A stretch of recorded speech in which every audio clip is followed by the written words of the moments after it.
Hi, this is Beata from Spickle Stampers. In this video I'll show you how to create a brick wall look. What you start out with is a piece of cardstock or piece of pattern paper. I used my Mind's Eye Penny Lane paper and Unity's Gratitude Equals Joy stamps. And I stamped them on there, and to give it a little bit more depth I stamped them with peeled paint, and I will overstamp them a little bit lighter with a shabby shutter. And I'm using my Stamp-A-Magic for that.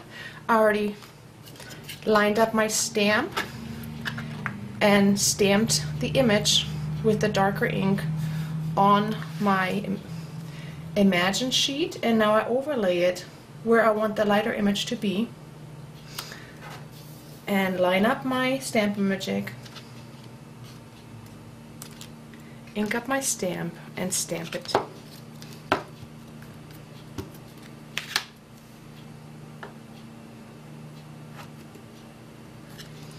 And then I do the same with the other leaf.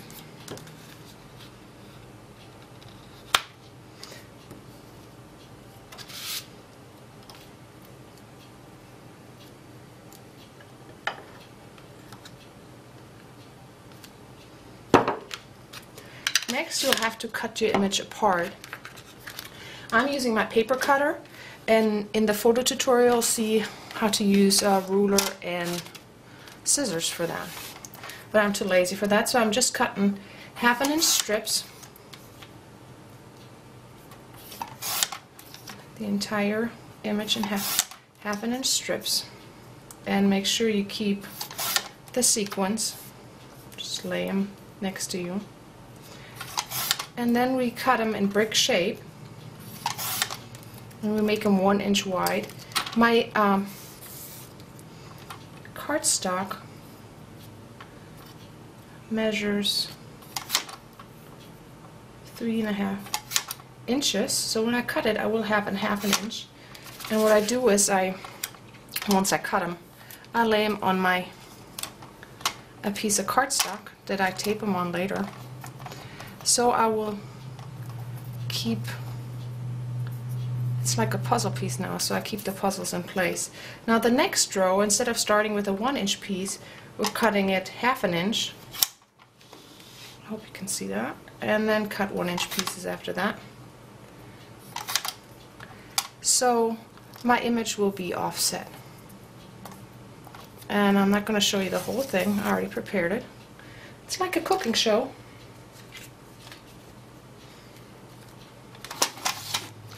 And here are my bricks.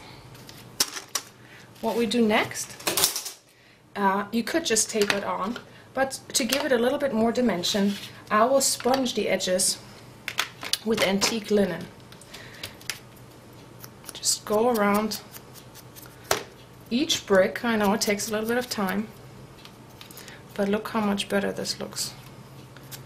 Just go all around.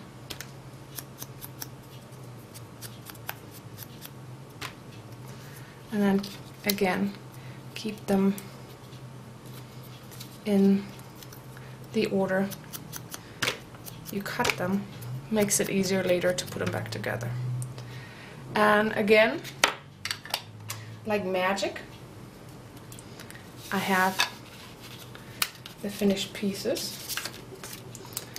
And then you just tape these on.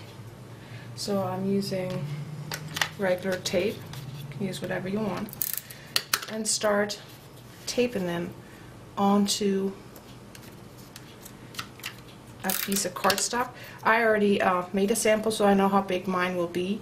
Just cut your cardstock bigger, your base layer, and then cut it down to what you need later on, so you don't have too little cardstock at the end. That would be bad after you taped it all down. And what I will do to create the brick look is just not tape every single piece down.